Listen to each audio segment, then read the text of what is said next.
country's half forlorn.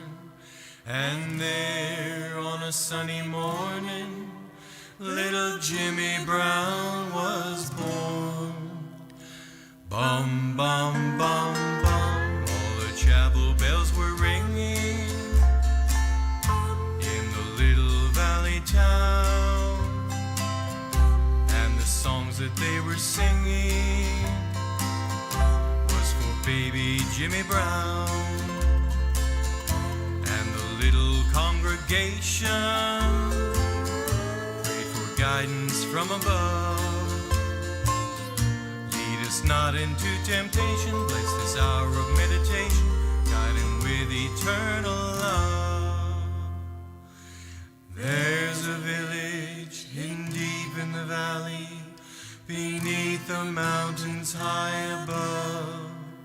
And there, 20 years thereafter, Jimmy was to meet his love. Bum, bum, bum, bum, all the chapel bells were ringing.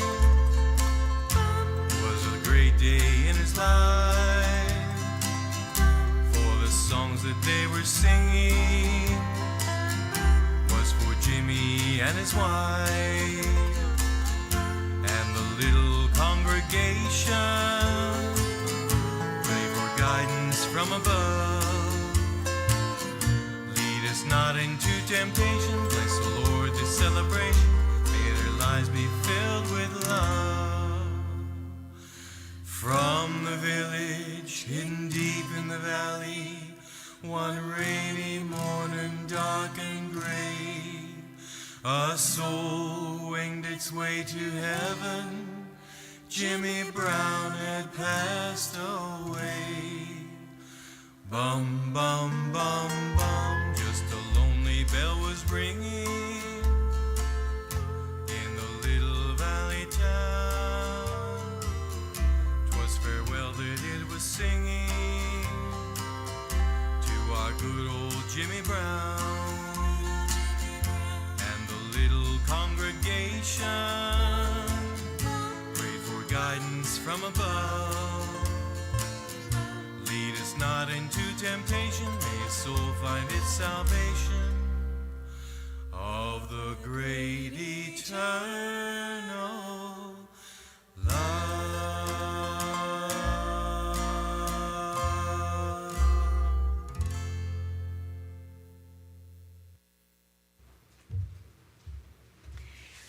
Thank you. Please be seated. Welcome. Welcome today. You are here with broken hearts and gratitude, which is a marvelous combination because it opens you up to the wonders that Gail's life was for you. And I know that there are no words and no real way to express how this feels for you, but today, you're not asked for words, you are just asked to welcome the comfort of the folks who are around you today with their care and their compassion, the power of their presence and the promise of their understanding of this loss for you. My name is Eunice, and I'm honored to be here today to remember the life of Gail Prette. Thank you all for coming. There's no better act of service than this, than to be alongside the Prette family today. They know your presence and they feel it. To walk beside them today lets them know that Gail's life made a big impression on you as well as on them. So I'd like to open today with a call to accept that Gail has gone home because she is home now, and that we are still here, but with our memories to share. This is an Irish blessing. Feel no guilt in laughter. She know how much you care. Feel no sorrow in a smile that she's not here to share. You cannot grieve forever. She wouldn't want you to. She'd hope that you would carry on as you always do. So, talk about the good times and the way that she showed she cared, the days you spent together and the happiness you shared. Let memories surround you. A word someone may say will suddenly recapture a time, an hour, a day, that brings her back as clearly as though she were still here, and that fills you with the feeling that she is always near. And if you keep those moments, you will never be apart. Sharing stories is natural when we gather to remember those we've lost.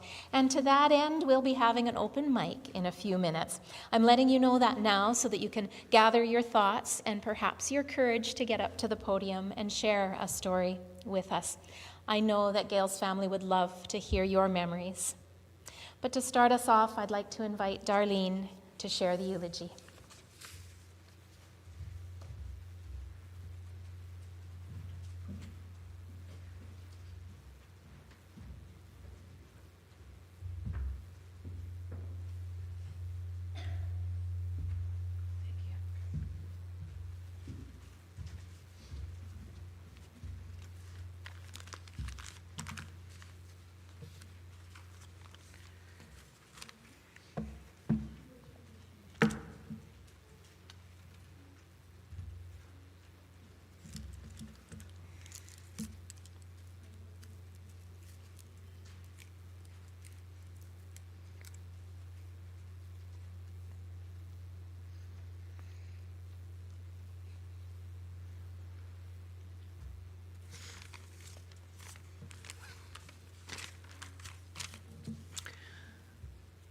I would like to thank all of you for being here to celebrate the life of Vivian Gail Prette.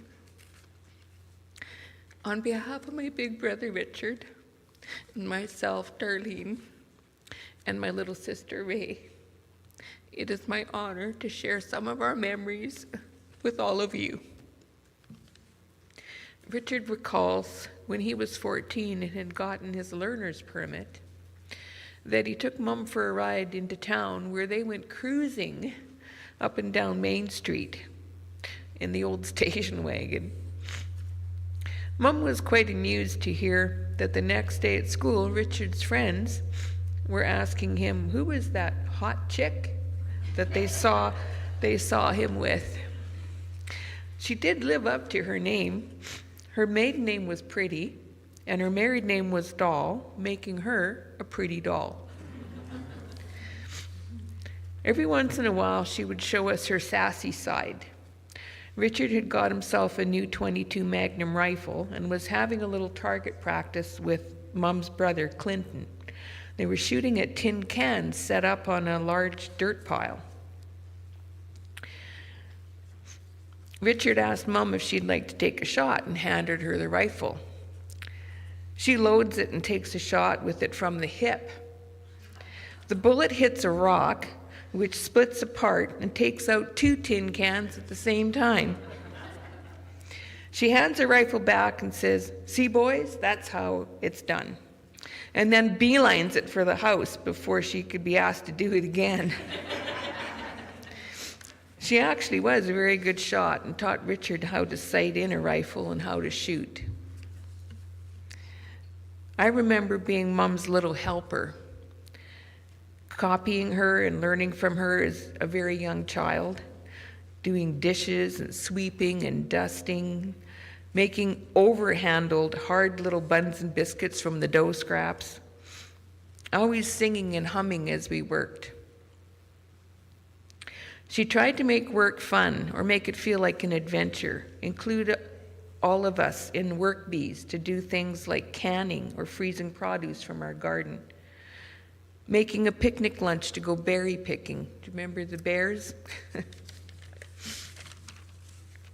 Mum felt it was very important that her children knew how to look after themselves, and one of her favorite sayings was, "If you're going to do something, do it right."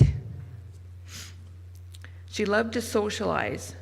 There were frequent gatherings of friends and neighbors for skidoo parties and house parties with musical instruments and singing, Halloween costume parties and dances when she was younger, up into even volunteering and regular once-a-week family dinners as she slowed with her age. She had an open door, I'll put the coffee on and put another potato in the pot kind of philosophy about people. Ray recounted a couple of instances where she wanted to do something nice for Mom, and it didn't quite turn out as she had hoped. As a young girl, she decided to stay home sick so that she could make Mom a surprise apple pie. She knew how to follow a recipe. She made Mom's never-fail pie crust, prepared the apples for the filling, and then discovered that she did not have 2 teaspoons of lemon juice to sprinkle over the apples. She did, however, have some lemon extract, which she used. When Mom came home from work, she could smell what she thought was lemon meringue pie. But it turns out that when you mix lemon extract with apples, you actually get a filling that tastes like blueberry. The crust turned out great, and by happy accident, so did the filling of the lemon blueberry apple pie. Mom's response was, "Oh, hell, well, thanks for thinking of me, and we'll eat it anyway." Turned out it was good. Another time, again staying home sick, Ray decided to wash the walls of our cabin as a surprise for Mom. The walls were painted white, but had dirtied over time with the use of our wood stove. So she scrubbed all the walls from top to bottom. Mom came home and could not help to notice that the walls had been washed, but the ceiling had not been, and there were smudgy little fingerprints all along the border of the perimeter of the ceiling. Mom's response was, "Oh, hell, thanks for thinking of me. Guess we'll have to clean the ceiling now." One memory that all 3 of us share is our Mom's 30th birthday. We were 10, 9, and 4 years old. She had gone out before her birthday, the night before, so we decided to surprise her by baking her a cake. We used a cake mix and added extra egg and water, but the babysitter told us that we had to have more cake mix as well. But we don't have another package of chocolate cake mix. We do have a brownie mix, so we added that. The cake bakes and cracks because none of us knew that it needed to have more rising agent, baking powder. To fill the crack, we will ice it. But we don't have enough icing sugar. We send Ray out to the neighbors to get more icing sugar. The cake is warm and absorbing the icing sugar, and the whole process is taking way longer than we had expected. Suddenly, we see headlights in the driveway. So we quickly hide the cake in the freezer in the basement. The next day, after supper, we take the cake out of the freezer, the 3 of us down in the basement being so secret, put candles all over it, light them up, start walking up the stairs. The cake is thawing, the candles are falling over into the crack, the icing is beginning to puddle around the base of the cake. We're singing happy birthday and crying, and Mom is laughing and crying. Mom said it was a very memorable birthday. She never forgot her 30th birthday. She had many people in her life that called her Mom. Whether they were the children of her significant others, friends of her own children, or people in need that she met along the way and took under her wing. She had many deep, lasting friendships, where each other's children called the other parents aunt and uncle. So we had many aunts and uncles that were friends of hers, and their children called her auntie. She was a good-hearted, hard-working woman with a strong set of values and ethics, who was tougher and braver and more courageous than she ever gave herself credit for, and who had flashes of formidable intensity and passion, or maybe that was just good old Irish stubbornness.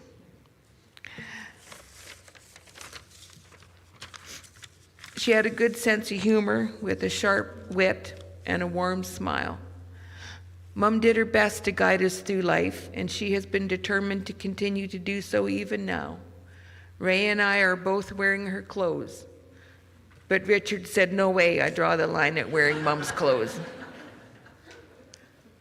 Mom, we love you, and miss you.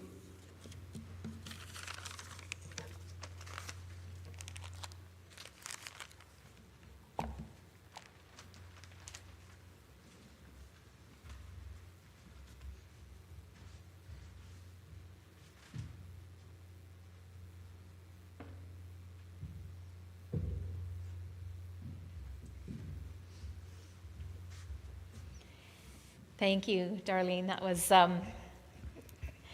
it's always great when a eulogy has, the things that tug at your heartstrings a little bit or bring a tear to the eye, but also brings some laughs, because that is life, isn't it? It has all of those things in it, and we are here today to remember a life that was important to each of us. So as I forewarned, I would like to open the mic now for anyone who would like to come up and share some words of gratitude, a bit of a tribute, a story, anything that that is on your heart today with respect to remembering Gail's life.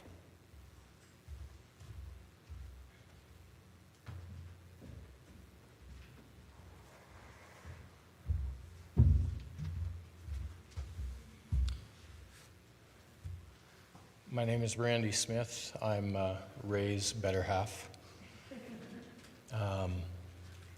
You want a little bit of humor? I've got something, a little bit of humor.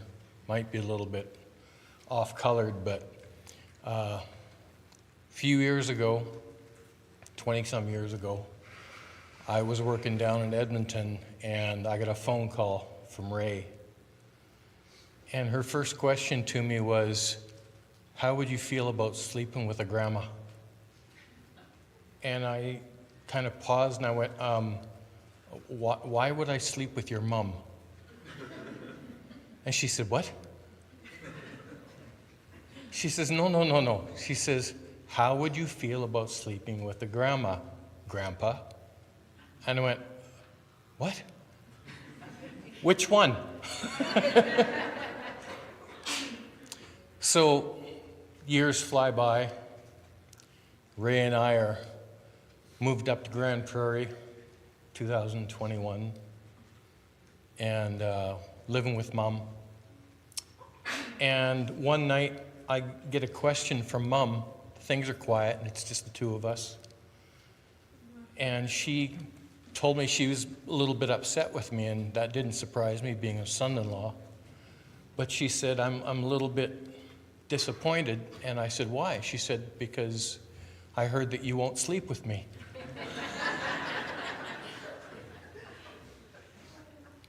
And right up to the very end, she kept on asking me why I wouldn't sleep with her.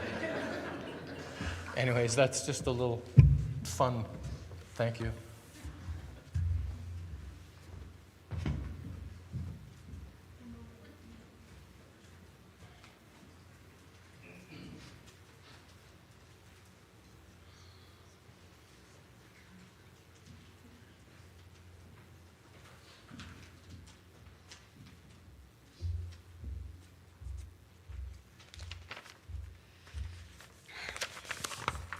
I owe something to Gail. Gail was a very, very good friend of mine. My dear, dear friend Gail, for near 10 wonderful years, it seemed we were each other's third leg, ensuring the other didn't fall. I just wasn't used to another being there for me, and found Gail wasn't going anywhere. She made that very clear. It all started when I lost my mom, Gail being the caring and loving mother type that she is.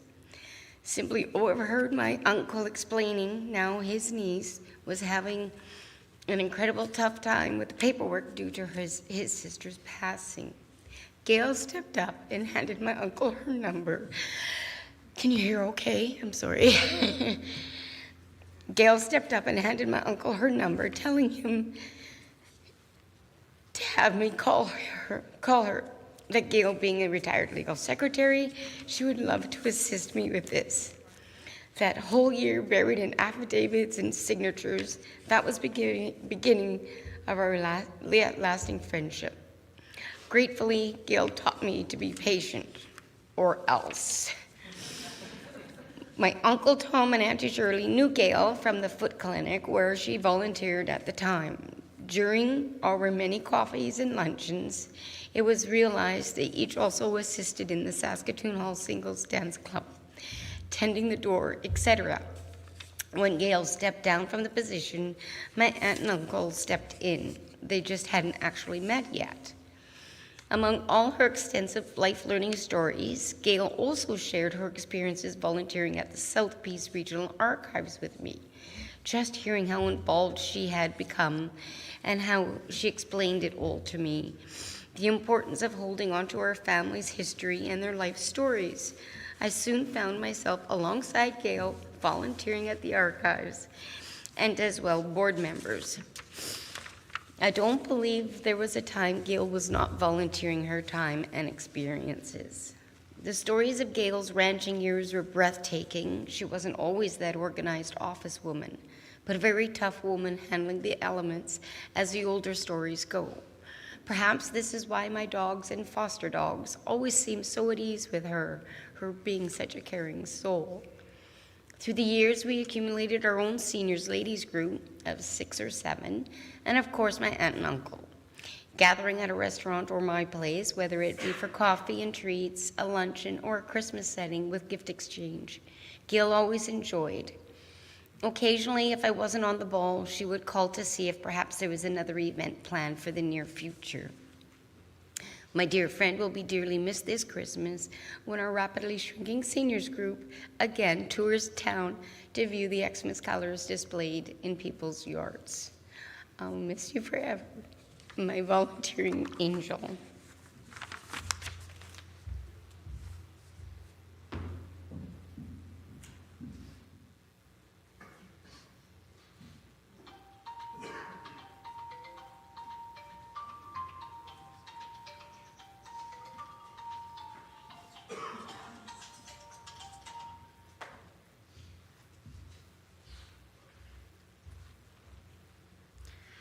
Hello, everyone.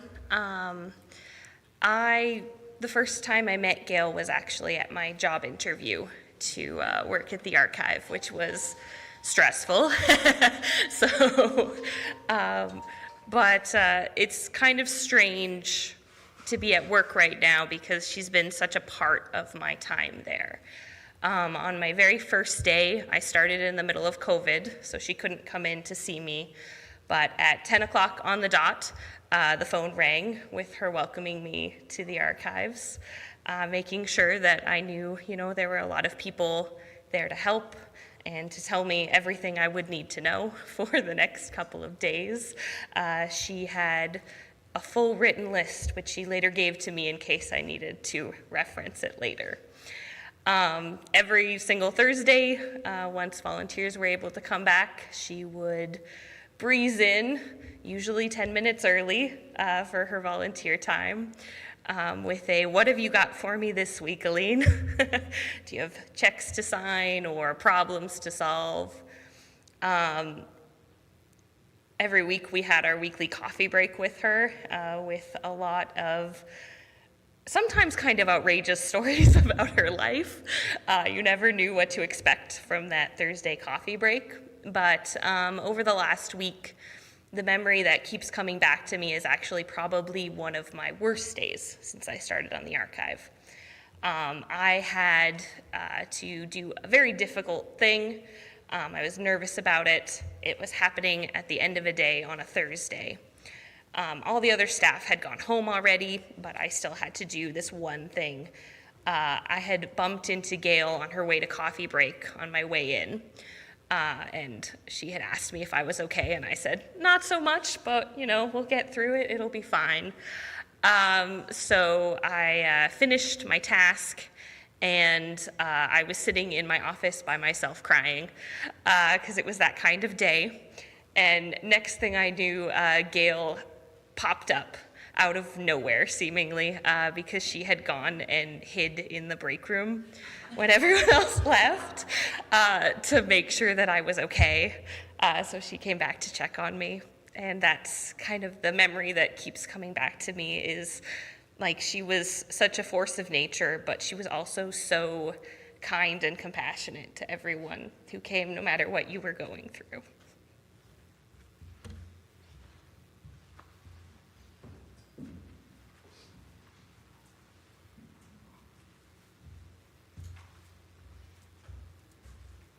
Yeah, my name is Duff. I've been on the Archives Board for a fair bit of time. And Gail and I, with a little help from Jan, hired a lot of people at the Archives over the years. And if I were going to think of anything to put on Gail's headstone, it would be she shot from the hip. And she almost never missed either. Which is why we came to depend on her. I mean, there are times when people say, we're going to burn our volunteers out. But at that point, it was too late. She was already treasurer and managing so many other things. But the thing about Gail was she never failed to learn from her experiences. Just about everything that happened to her, whether it came in sideways or from above or from underneath, she learned from. And that made her omnicompetent. It's one of those words I like to use when I'm describing people who can handle anything and do just about anything. So, yep, she could sight in a .22, and she could bake a pie, and she could do our books. And she did it all in such a way that nothing fazed her, and she had a good eye for human nature. And sometimes when she wasn't too sure about things, she'd wait till it was proper and then say, I don't like this. But that's what I mean. You knew exactly where everything was, where she stood. And frankly, we also knew when she was shooting to get out of the way. It's the kind of people that carry the world on their shoulders. You know, they really have got it. She had just about everything I could think of in my experience there in hand at all times. You know, so step aside, kid, I got it. And it worked that way for a lot of us. So the capacity she created for the archives and the capacity of the archives, the existence of the new building, the new staff we have who are also very competent, and the number of people over the years that became even more competent and have gone on to do greater things is partly because of the influence that she's had. Oh boy, are we going to miss her? But on the other hand, the things that we do well, she had a hand in shaping and creating. You know, God, give us more people that can shoot from the hip and learn everything from everything and do everything as a result. There are the kind of people that when the chips are down, we can depend on them.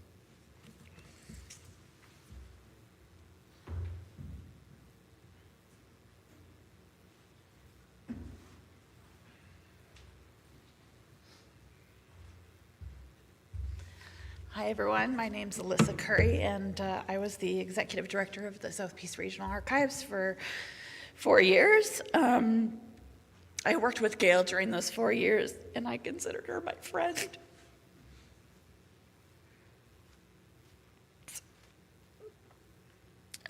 She gave so much to the archives and to her community.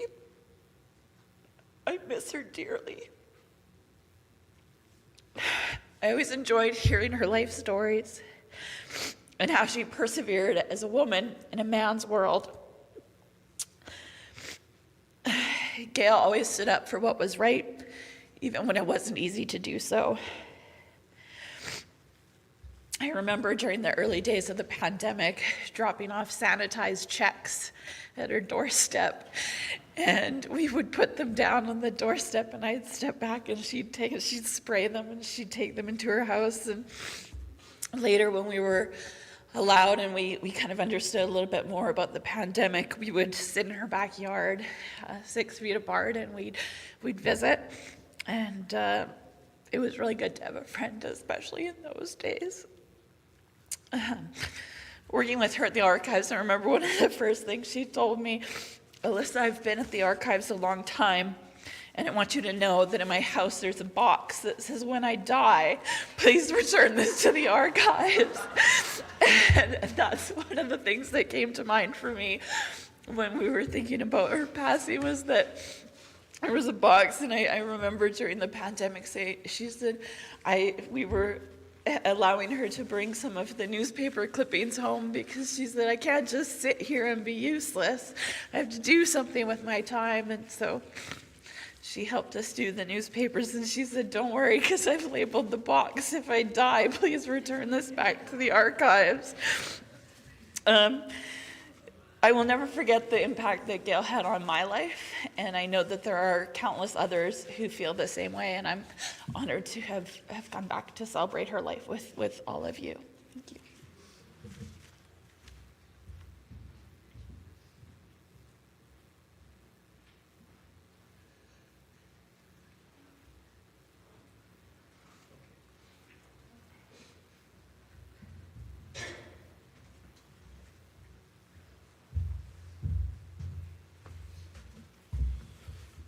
So I got this phone call from my wife.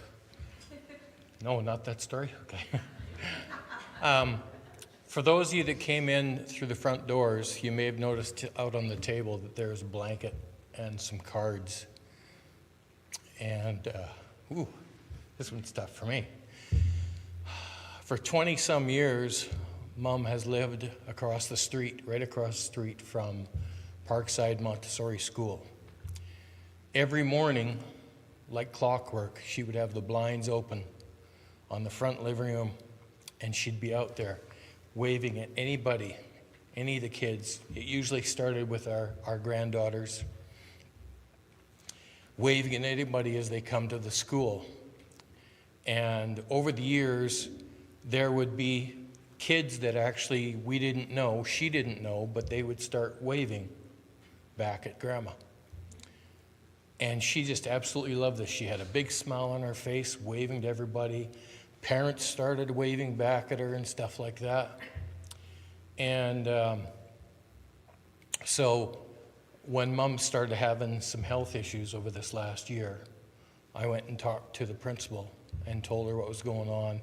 And I said, I know that all the kids and all the parents that she used to wave at meant so much to her, and gave her a purpose to wake up in the morning. And the principal thanked me for the information, and she said, we'll take that information and we'll do something with it. So what you see out on the table is the kids got together and made her a blanket in her favorite blue color, which actually was quite a surprise, a beautiful surprise. And kids also wrote out some cards thinking about Mom, hoping she gets better, telling her how much she meant to them to see her every morning. And then when they stopped seeing her in the window, they were all starting to get concerned. And it was just a wonderful, wonderful gift. And Mom was so overjoyed to see the love and appreciation that she got from those kids and the parents and the school to present her with that blanket and those cards. Just showing that one little smile and one little wave to somebody you don't even know can change their life forever.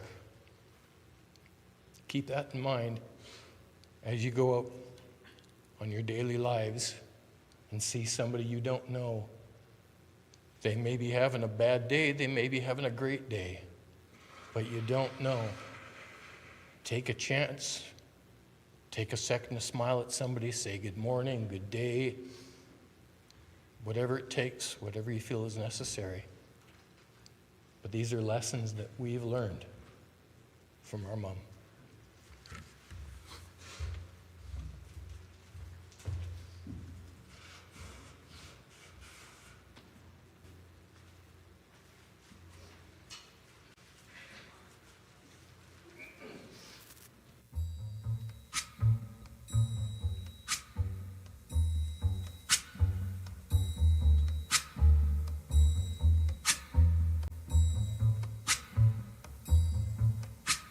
When the night has come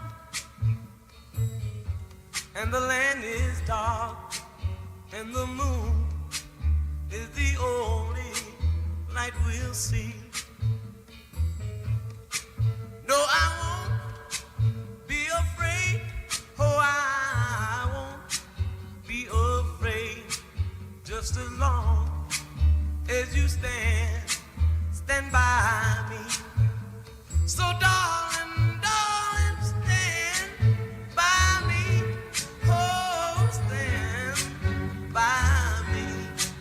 Oh, stand by me. Stand by me. If the sky that we look upon should tumble and fall, or the mountain should crumble to the sea, I won't cry, I won't cry,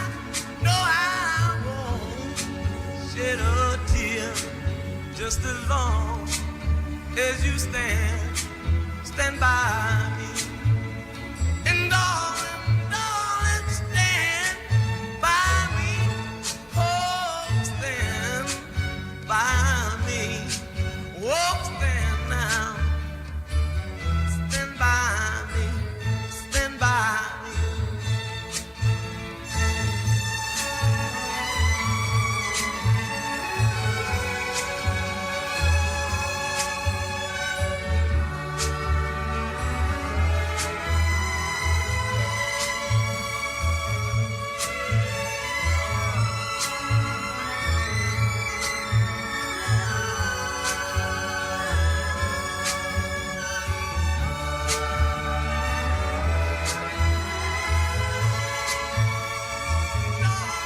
Darling, stand by me. Oh, stand by me. Oh, stand by me. Stand by me. Whenever you're in trouble, won't you stand by me? Oh, stand by me. Won't you stand now? Oh, stand by me. When all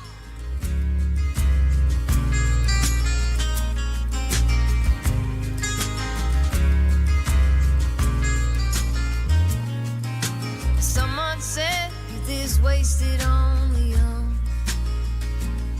Spilled every last drop of time that summer in the sun. But Daddy had a Timex watch, cigarette in his hand and a mouthful of scotch. Spinning me around like a tilt-a-whirl on his arm. Houses need paint, winters bring snow. Kids, come on in before your supper gets cold. Collection plates and Daddy's billfold, and that's how it goes. You live long enough, people get old.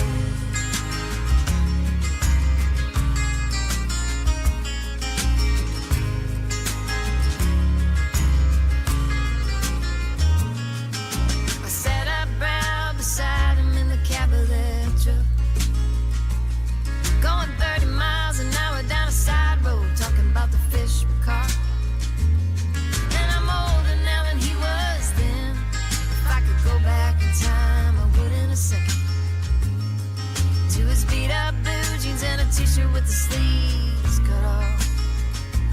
Houses need paint, winters bring snow. Kids growing up and sneaking out the window, hitting every small town dirt road, and that's how it goes. You live long enough, people get old. Yeah, people get old.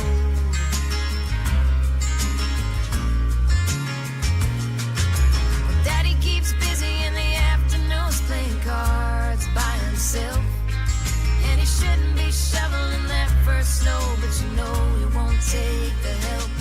Full of pride and love, he don't say too much, but hell, he never did. You still think he's 45, and he still thinks that you're a kid.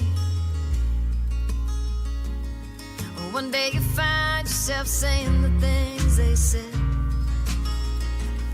You'll be walking down the hallway, turning off every light switch, and you twirl your kids in your arms. Before you know it, won't take too long. They'll be running off, making a life just like you did. Houses need paint, winters bring snow. Nothing says love like a band of gold. Babies grow up and houses get sold, and that's how it goes. Time is a thief, pain is a gift. The past is the past, it is what it is.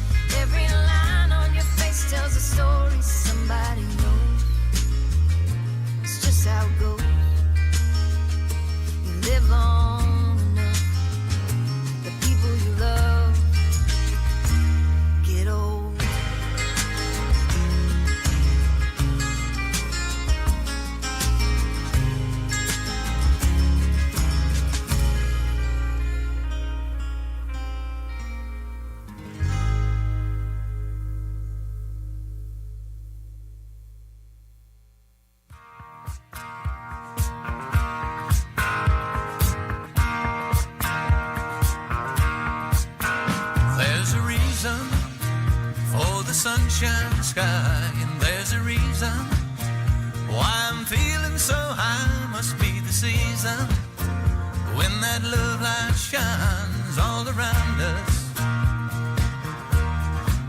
So let that feeling grab you deep inside and send you reeling where your love can't hide, and then go stealing through the moonlit nights with your lover. Just let your love flow like a mountain stream, and let your love grow with the smallest of dreams, and let your love show, and you'll know what I mean. It's the season. Let your love fly like a bird on a wing, and let your love bind you to all living things, and let your love shine, and you'll know what I mean. That's the reason. There's a reason for the warm, sweet nights, and there's a reason for the candle lights. Must be the season when those love rays shine all around us. So let that wonder take you into space and lay you under its loving embrace. Just feel the thunder as it warms your face. You can't hold back. Just let your love flow like a mountain stream, and let your love grow with the smallest of dreams, and let your love show, and you'll know what I mean. It's the season. Let your love fly like a bird on a wing, and let your love bind you to all living things, and let your love shine, and you'll know what I mean. That's the reason. Just let your love flow like a mountain stream, and let your love grow with the smallest of dreams, and let your love show, and you'll know what I mean. It's the season. Oh, let your love fly like a bird on a wing, and let your love bind you to all living things, and let your love shine, and you'll know what I mean. That's the reason. Just let your love flow like a mountain stream, and let your love grow. There we go. You're going. Hi, everybody. I'm hanging in there. Elaine just took me for a walk around the school, and I'm out of breath, but that's not because of the virus. That's just because I'm fat and lazy. And we stayed 2 meters apart the whole entire time just to make sure that I'm not giving her anything, but she needed to get out of the house. Yeah. Now, Alyssa was over today and brought me some bananas. And lots of things happening with the archives that are a little stressful, but I guess the society will get through it. And like everybody else, we live through this one day at a time.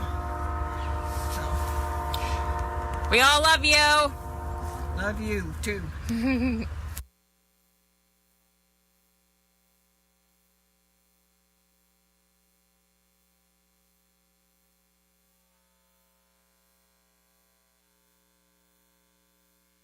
Thank you for those sharing your memories and stories. That's fantastic. And it's always so interesting to watch through a slideshow of someone's life. And, as I'm preparing, I always reflect on how to put a life into a few minutes, into an hour-long service. And it's never easy.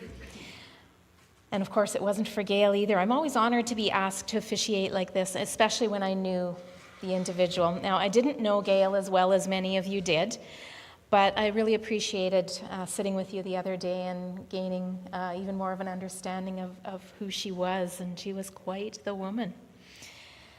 So I'd like to share with you my observations about the qualities of character, the virtues that Gail had. I do this not only because it highlights who she was, but it also helps us understand what we've learned from her. Gail's character is as much a part of her legacy as the works that she did and the family that she had and raised. Gail worked hard for her family. Her hard work was imbued with two outstanding qualities: resilience and courage. I think resilience may be the polite way of saying Irish stubbornness, so let's go with it. Resilience is the strength of spirit to recover from adversity. When we experience disappointment, loss, or tragedy, we find the hope and the courage to carry on. Humor lightens the load when it becomes too heavy, and we overcome obstacles by tapping into a deep well of faith and endurance. And Gail showed us this. Every step, she was resilient not only in her own life, but she gave resilience to the organizations she worked with. When we are resilient, we don't cower in the face of a challenge, and we engage fully in the dance of life. Well, Gail's resilience was strengthened by her remarkable courage. I can only imagine what it's like to pack up and move many times with little kids in tow and depending on you. She was a courageous woman. Courage transforms fear into determination. It is embracing life fully without holding back, doing what must be done even when you don't know what comes next. When we are tempted to give up, courage supports us to take that next step. It allows us to face adversity with confidence, and it opens us up to new possibilities and gives us the strength to sacrifice for the things that we love. Courage gives us the strength to make this journey with all of our hearts. Well, Gail was a master of a quick comeback. Her sassy side was with her right up until the ambulance attendants, speaking around her rather than to her, said, "Can she stand up?" Without missing a beat, Gail responded, "Yes, and she can hear too." Well, those attendants quickly understood that she had her wits about her, so they corrected their behavior, and a few minutes later, as they were preparing to take her out into the chilly afternoon to get her over to hospice, I believe, they said to her, one of them said to her, "If you stand up, I'll put your house coat on." To which she replied, "Now why would you do that? It won't fit you." This was her quality of humor. Humor allows us to bring joyfulness and laughter into people's lives. We craft our words and our actions skillfully to create visions or impressions that helps people see things differently. Laughter is truly the common language of all people that uplifts our spirits, and it makes light of heavy burdens, as it does today. Humor breaks down walls and fosters unity and connection amongst people, while it fills our hearts with joy. Well, all those little Parkside Montessori kids whose cards you see on the memorial table, they knew of Gail's next virtue, and that is her quality of friendliness. A smile is a gift from heaven, and she gave many of them through her living room window, and many of them at work. One child even wrote in their card, they didn't sign it, but they wrote, "Thanking you for your warm, friendly smiles." This is her friendliness. Friendliness is reaching out to others with warmth and caring.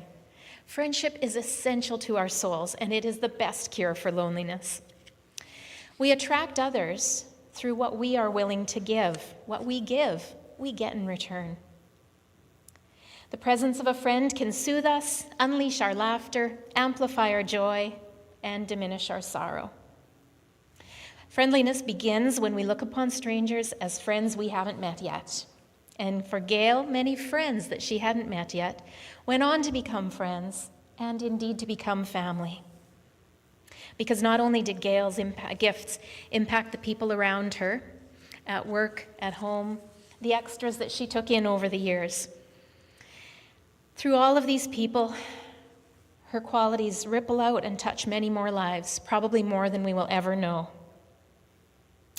Perhaps the one that is going to reach out and touch the most lives because every one of you experienced it was her gift of service.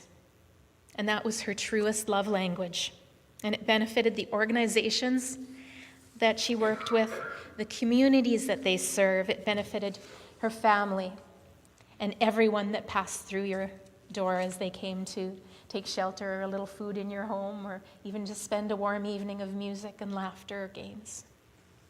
Service. Using our gifts to be of service is the fullest expression of our lives. Each day we can find a multitude of ways to be useful.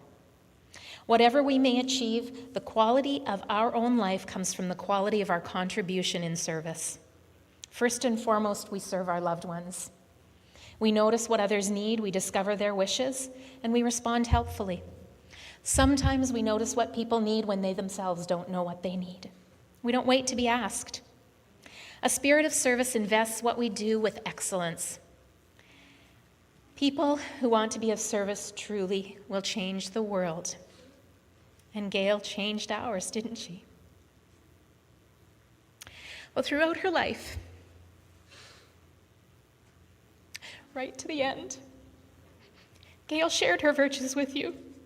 There were many others, many more than I've mentioned, but their ripple effect will continue because she shared them with you. They live on in her friends through her example, and they live on in the very DNA of her family.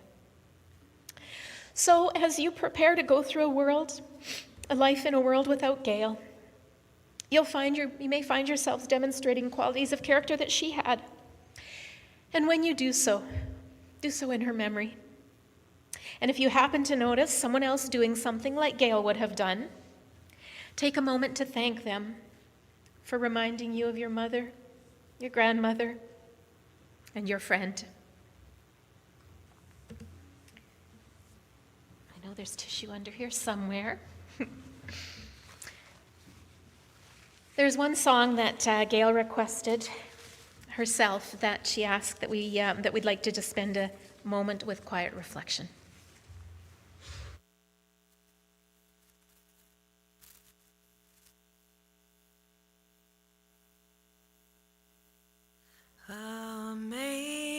Amazing grace, how sweet the sound that saved a wretch like me.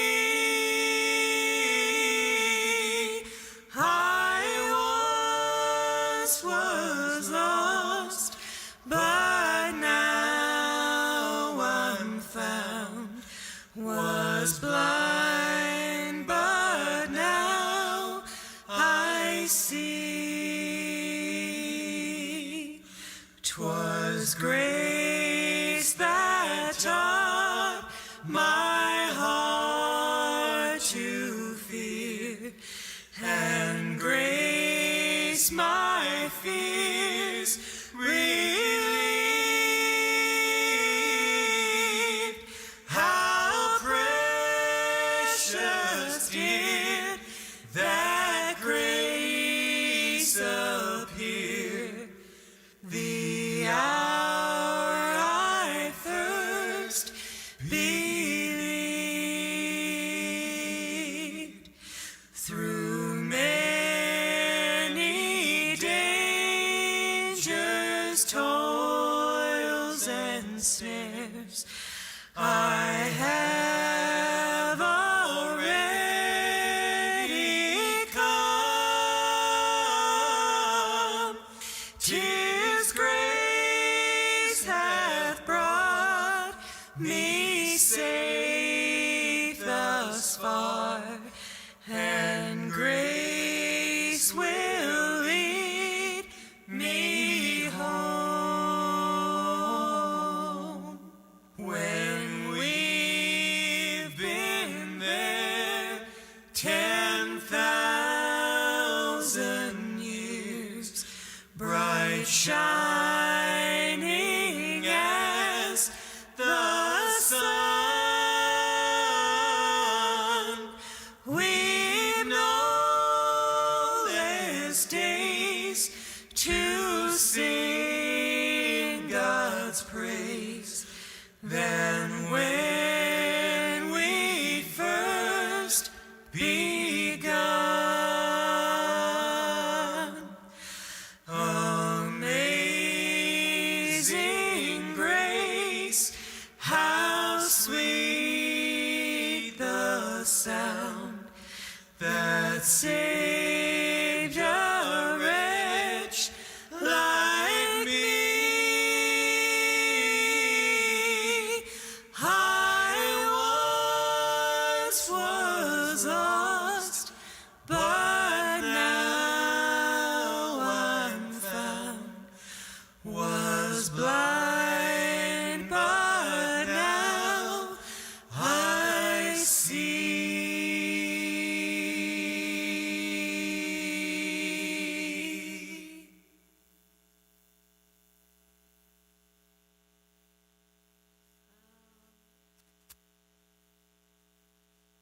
That was really beautiful.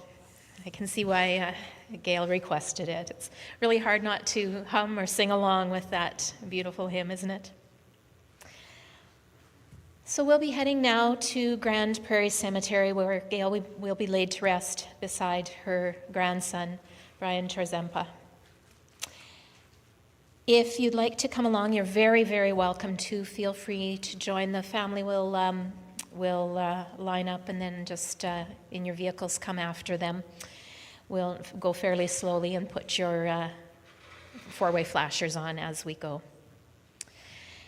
And then the family will be back here. We want to see all of you for some refreshments and some visiting. I know that there's many more stories and memories to be shared.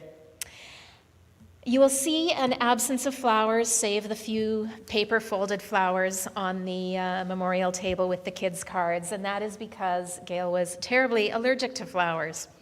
So in lieu, do something that extends her quality of service for others, and consider a memorial donation to the archives, where she invested so much of herself to the betterment of the organization, and through it to the community that we all share. In closing, I'd like to give the blessing that's on the back of your card. May the road rise up to meet you, and may the wind be always at your back. May the sun shine warm upon your face, and the rains fall soft upon your fields. And until we meet again,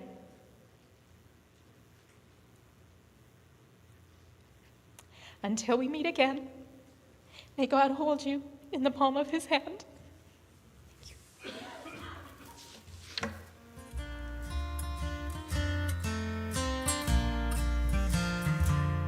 He remembers the first time he met her. He remembers the first thing she said. He remembers the first time he held her, and the night that she came to his bed. He remembers her sweet way of saying, honey, has something gone wrong? He remembers the fun and the teasing, and the reason he wrote her this song. I'll give you a daisy, a day, dear. I'll give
she